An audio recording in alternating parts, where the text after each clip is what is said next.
You're listening to Tremendous Leadership with Dr. Tracey Jones. Hello, everyone.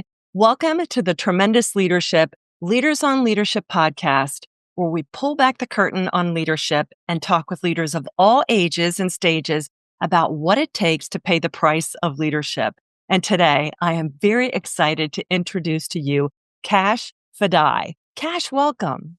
Such a pleasure to be with you and your audience. Thank you, Dr. Tracey. You are so welcome. Let me tell you about Kash. Kash is the founder of Fadaie Insurance, an 11 million revenue agency he built from the ground up.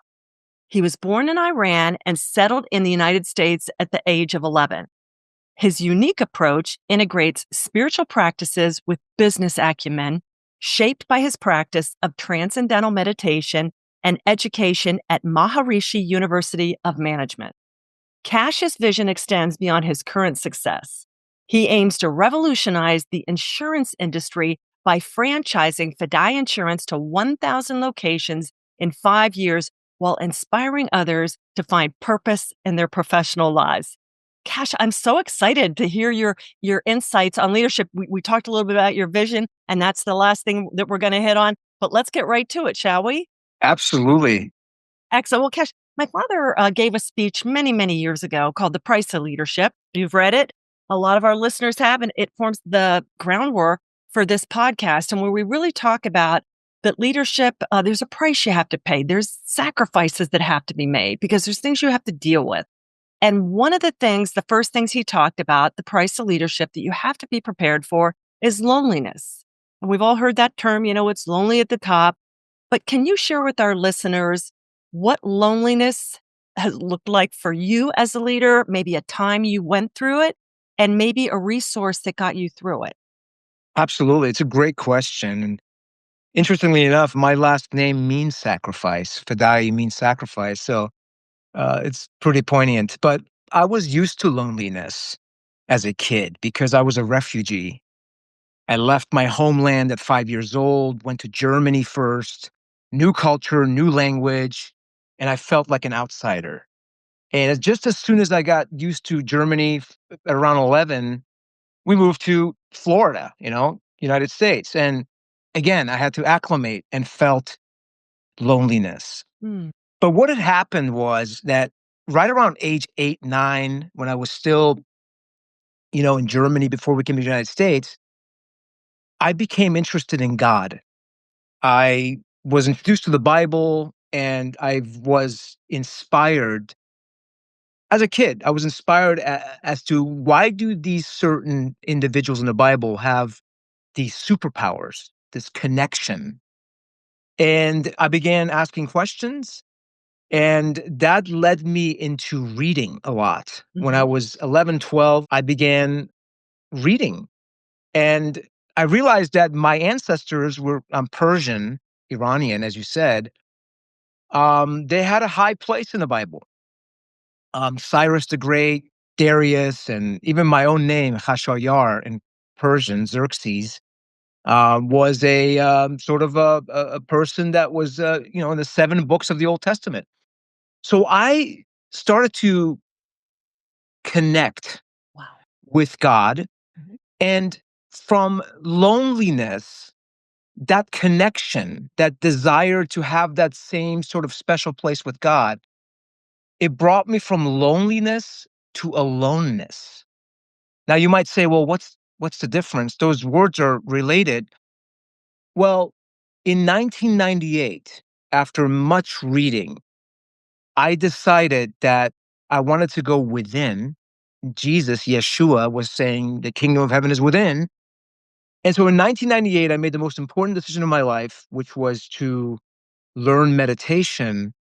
And I realized aloneness is all oneness. And from that point of my life, when I made that connection to the all oneness through meditation and esoteric practice, I had conviction. And so that's kind of how I got into this whole path that I'm on right now. Well, I love that. And, you hit with God, you're never lonely, you know what I mean? And you're never technically alone either. And books, I mean, people say I'm alone. I'm like, well, then you're not reading the right books because we have the wisdom of the ages, as you said. You read about your lineage in the Old Testament.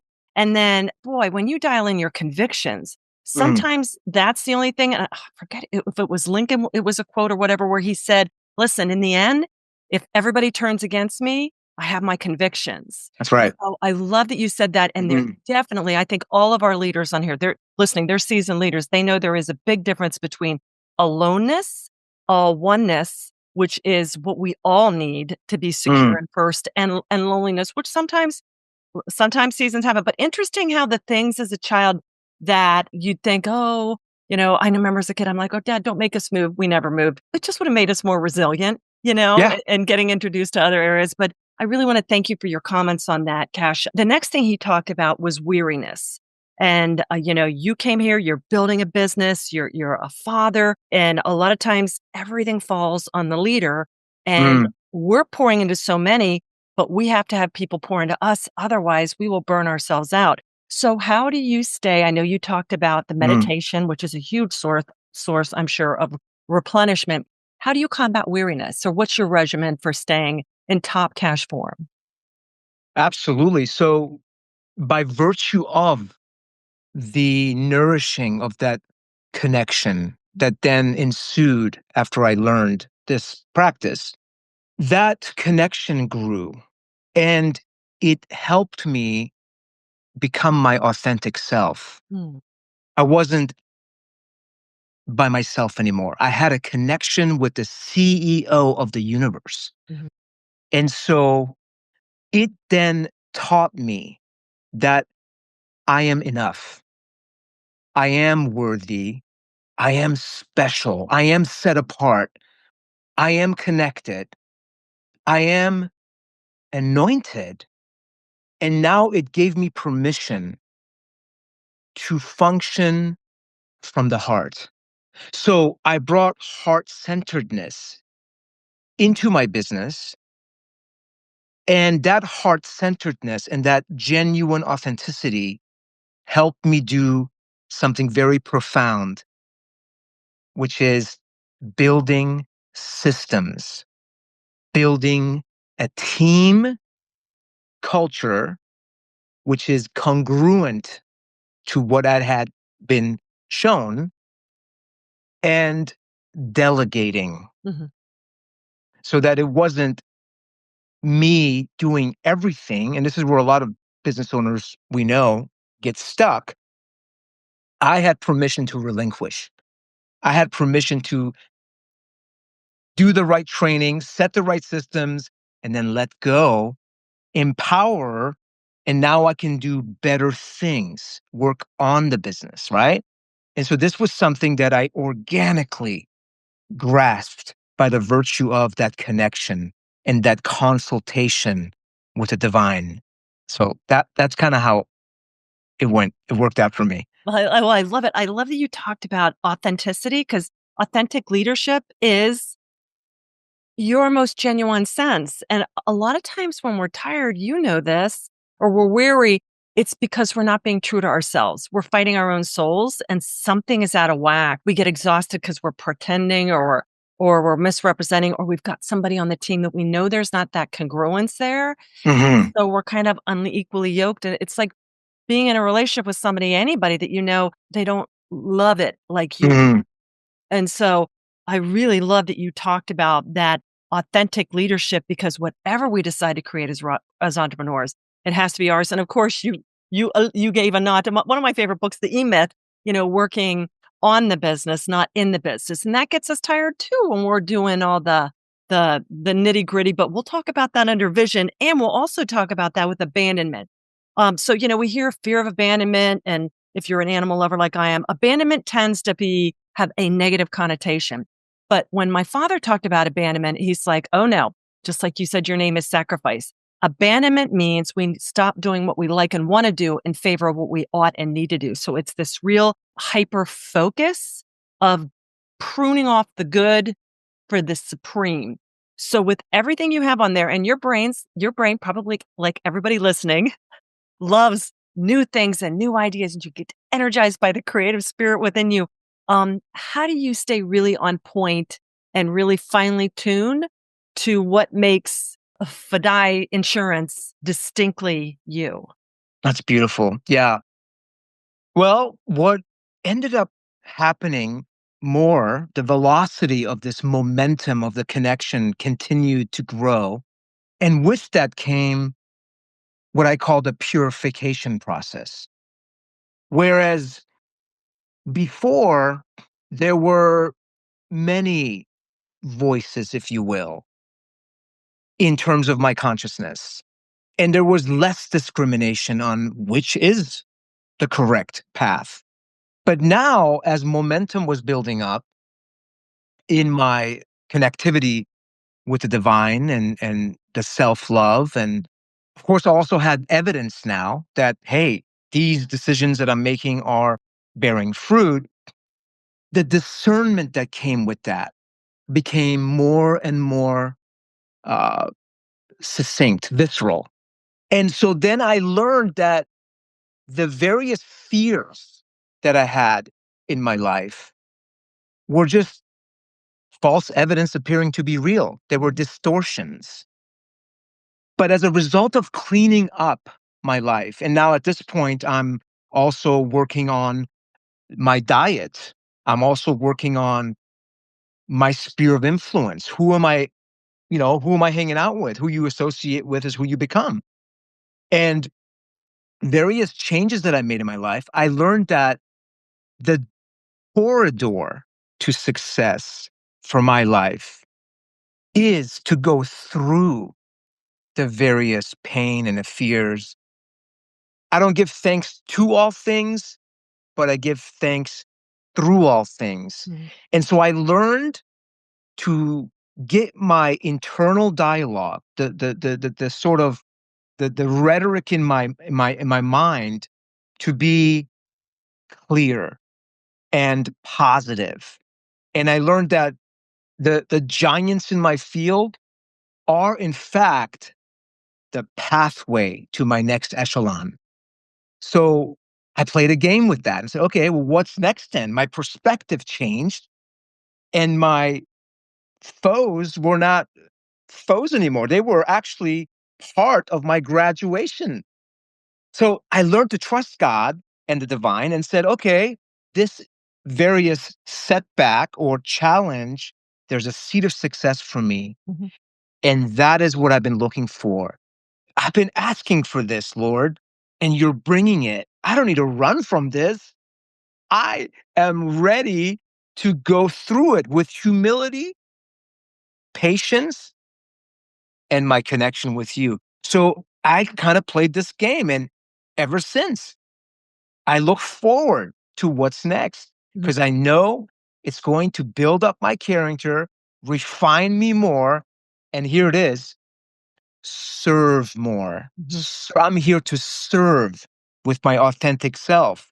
So it just simplified for me. And that's how I gained that sort of gradual, increase and ascension in my life. I love it. What I've never heard anybody call abandonment the purification process. Yeah. And you use the word discriminating. And of course, that has negative connotations, but Yes. we better be discriminating. I heard somebody, Mhm. one of my friends said to me, well, Tracy, I don't want to judge. And I go, you better judge. Yeah. I judge my hairdresser. I judge Mhm. my authors. I judge Amazon products. I judge what I do good. You better be and discriminating taste is discernment.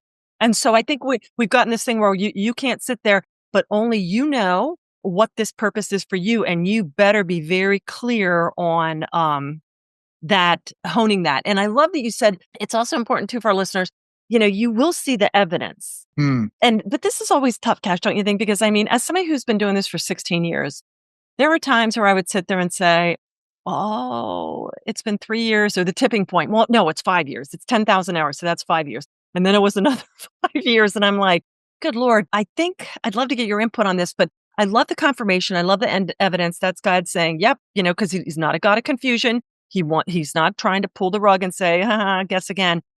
But I look back now and say the times where I really did not see the evidence, perhaps it's because I needed to get clear on, and we're going to talk about the next one, my vision. That Mm. I didn't have my vision really quite dialed in the way it needed to be.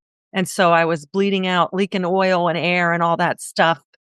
on the way because I wasn't really finely tuned. Does that make Mhm. sense? 100%. Yeah. Yeah. And I think that's a great segue for this talk about vision, Mhm. right? Because that's exactly what it is. Sometimes the evidence is not there right away. We know that. The evidence doesn't come right away. Sometimes in retrospect, we see that where we have gone through purification processes, we have made hard decisions. But I think the key component to where I continued to grow and succeed was that I was able to get this zoomed out vision Yeah. of Mhm. what am I here to do? I know what I'm here to do. You showed me. I am clear. And that clarity began to crystallize in my consciousness. And it became more and more detailed. Kind of like when you take a lens and you zoom, you adjust it a little bit and you're able to see more clearly that which has been placed within you. Well, then that came in to a very powerful place in my life, which put the wind in my sail and caused me to become more and more clear on my why. Mhm. And I think with that, I was able to become more light. The heaviness fell away. And that lightness caused more enlightenment in my life. And it gave me more conviction and more evidence and of why I'm doing what I'm doing, how to do it. And that confidence is what, drives me every day because I'm very clear on who I am, where I'm going, why I'm here on earth. And that makes me bulletproof. And that also is contagious. So, whatever now that I'm vibrating based on this place that I am, this vibrational frequency that I now hold as truth is sort of what I magnetically draw to myself. Mhm. So now I see synchronistically aha moments everywhere. I am in constant communication with the divine. I am not alone anymore. I am one. I am always at a place where if I have something heavy, I can consult. One of the practices that I do is I literally will go for a walk if something is happening or I need clarity, and I will literally just talk about it with myself, with the higher self. And by doing that, by just isolating, right, and clearing things up, putting it out, the answers just come. Comfort just comes. And so that's that superpower that I was looking for when I was reading the various literature, right? And here I am now. I have that connection. I have that superpower.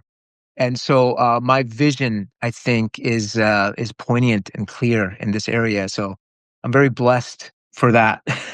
You are, I can hear, and I love that you talked about it, and sometimes if it's a little leaky or a little fuzzy, Mhm. revert back to abandonment and get tune that focus, dial that in. So, Mhm. Cash, tell me, how did you come up with, the insurance? What drew you to that? That's the first part, and then talk about where you got the vision for 1,000 locations in 5 years, because that's pretty audacious. I love it. Tell me about it. Absolutely, absolutely. When I first started in the insurance business, which was in 2006, I had, you know, very little capital. I had, not a lot of experience in the insurance industry. I had life experience. I had several businesses, but by faith, I came to it and I fell in love with the business. Yeah. Um, the reason being is that everybody has to have insurance.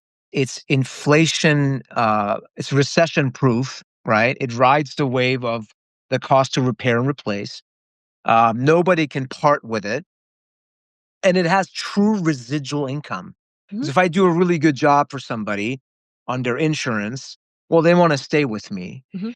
So I fell in love with the business. I did very well. I scaled it up to where it is now. And I learned that insurance is noble work because people trust me. they're affording me a very powerful vibration, which Mm. is, Cash, I want you to protect my cash, pun intended. I know. And, Yes.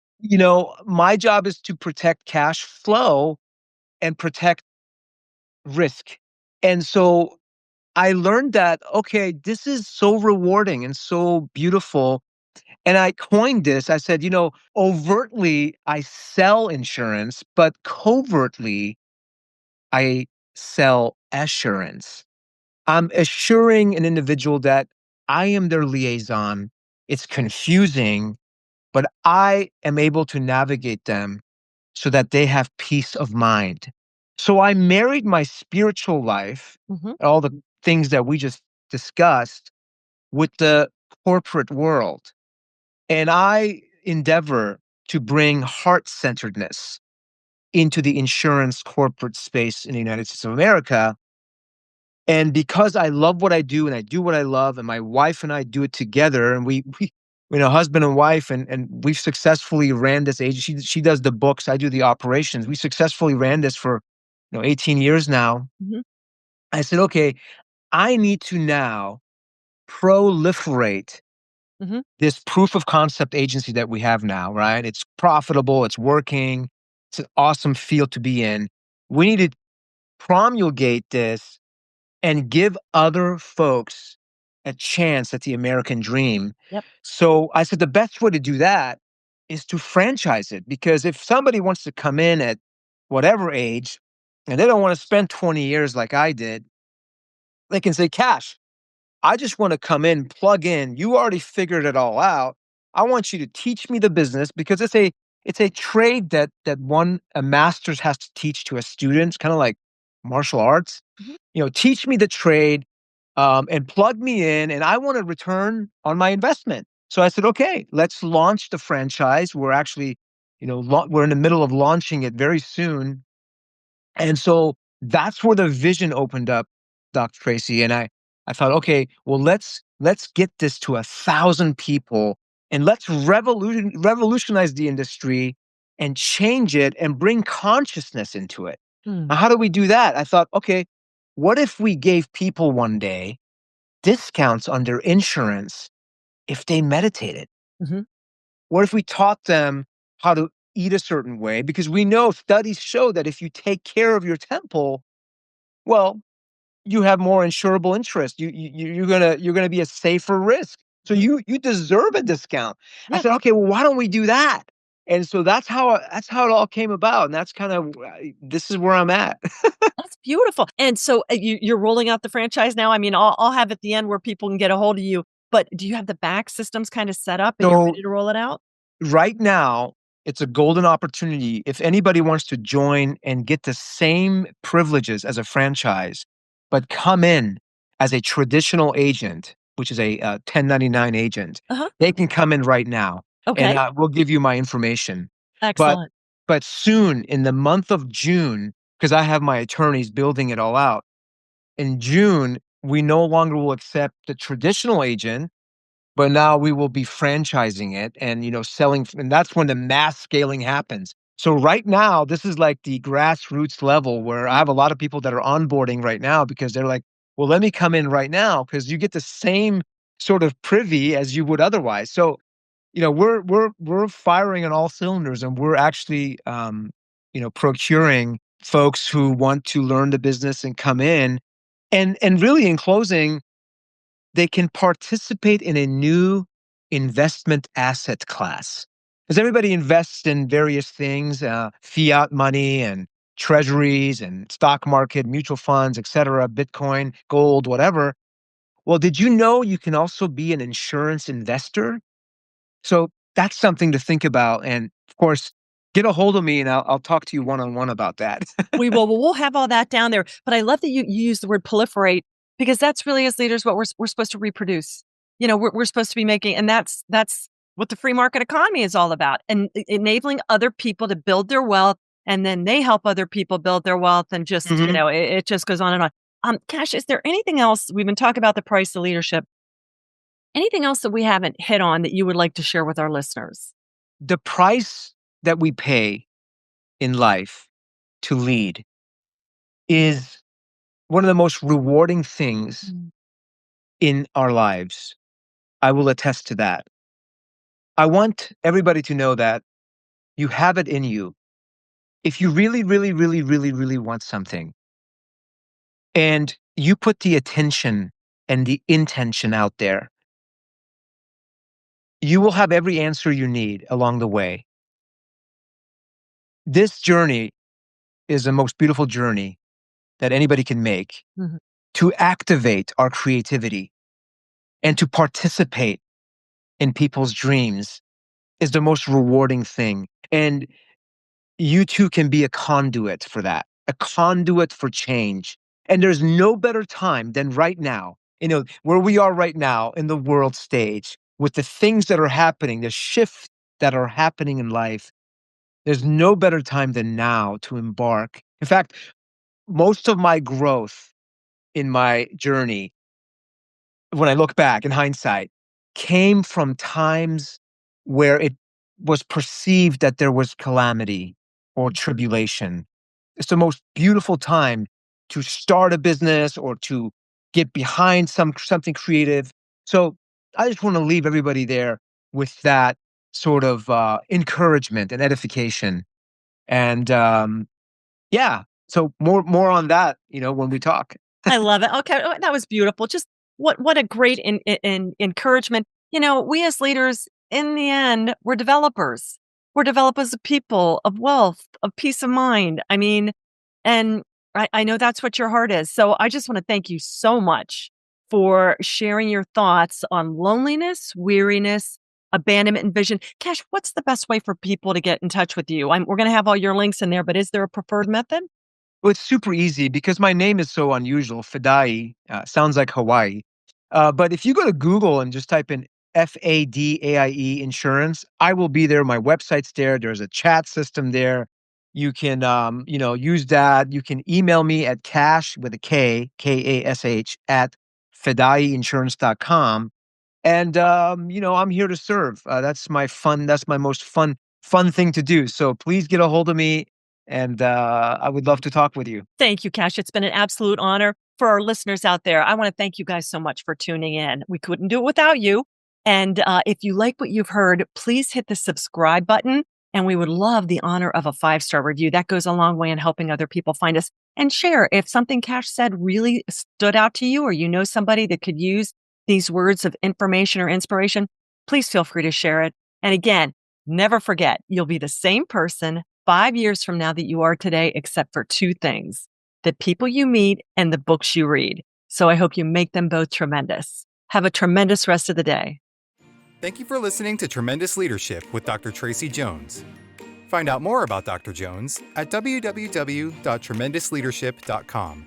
If you've been ignited by something you heard in this episode, let us know by leaving a review for Tremendous Leadership wherever you listen to podcasts, or by sending us a message through www.tremendousleadership.com.